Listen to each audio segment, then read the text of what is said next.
Rabbi Silverberg, you are one of the most important people in my life. They just kind of made a happy and embracing atmosphere for people to experience Judaism. I wouldn't be here without you. Thank you. God bless you. In 1973, Rabbi Elimelech and Chaya Sarah Silverberg were sent to West Bloomfield, Michigan by the Lubavitcher Rebbe on a mission. Their goal? To help share the beauty, joy, and warmth of Jewish tradition to people of all backgrounds and affiliations. Over 40 years, a large, thriving community developed based out of the Sarah and Morris Tugman Bais Chabad Torah Center.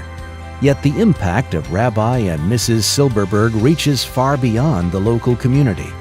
Many of their students have been inspired to become leaders in their own communities, in locations across the globe.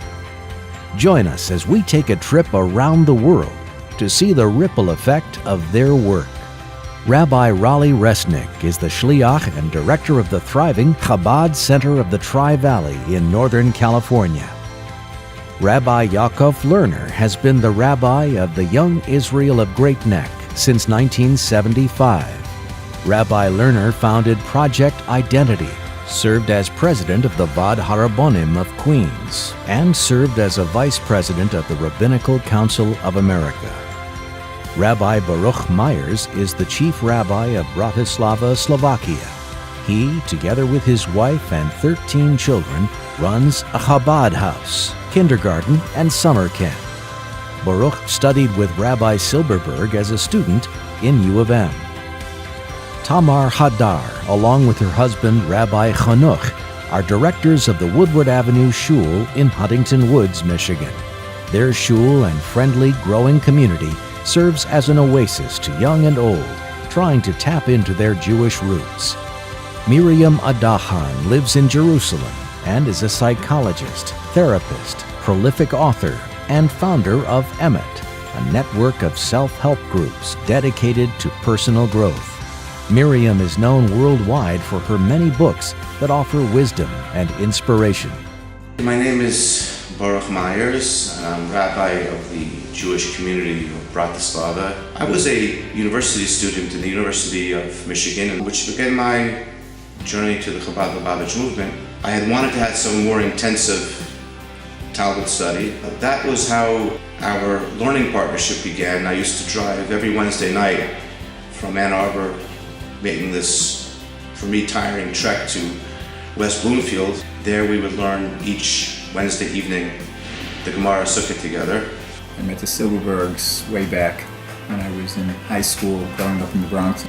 Rabbi Silverberg's parents were friendly with my parents. I was really in an ocean of Jewish kids who were not frum, and it tested my frumkeit to the limit. It was right around then that Rabbi Silverberg's mother and my mother were talking about this, and somehow the suggestion was floated that I should start to learn with Melech Silverberg. We were about the same age.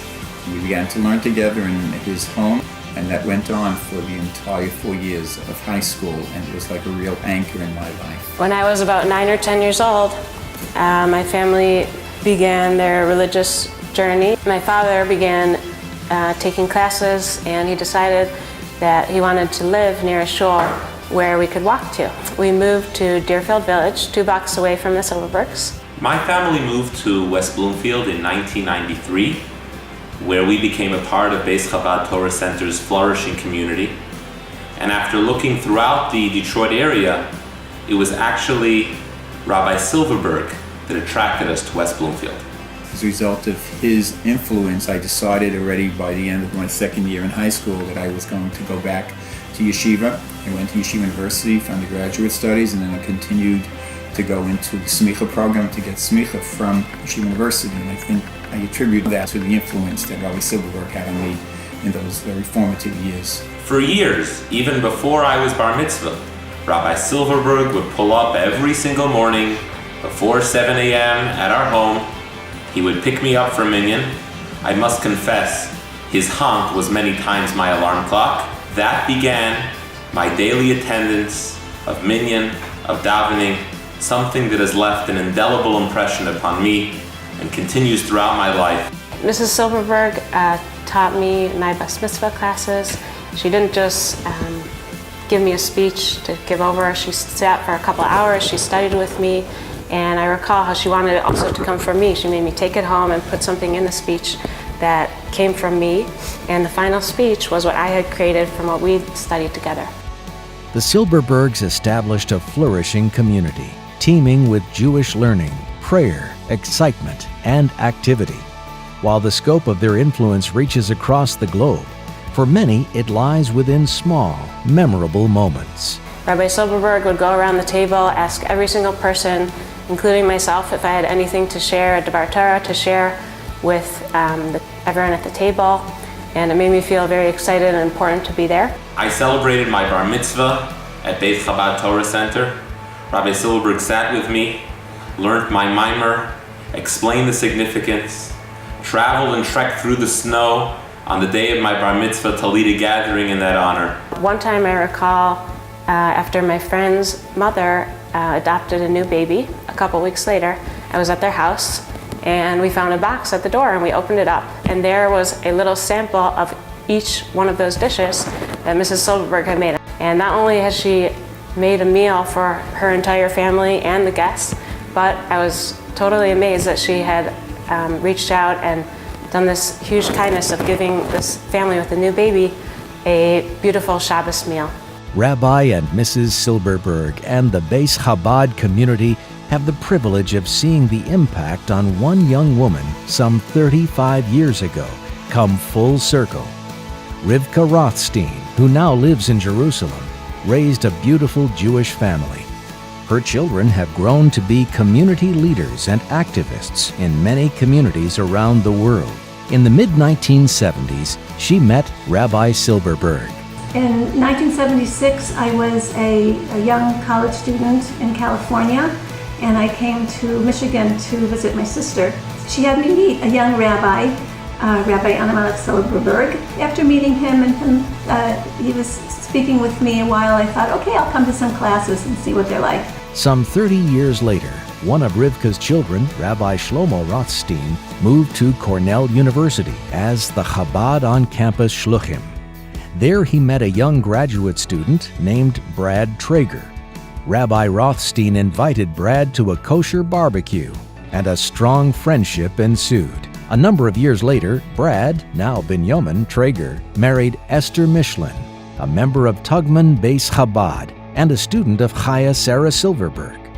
Shortly thereafter, the Traegers moved to West Bloomfield to join the Bais Chabad community. Binyamin and Esther Traeger are shining examples of what people in our community are made of.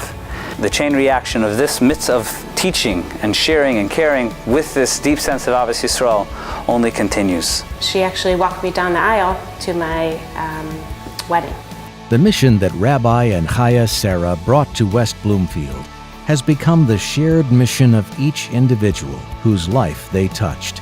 Their kindness is reflected in the actions of Bais Chabad members who now strive to pay the kindness forward.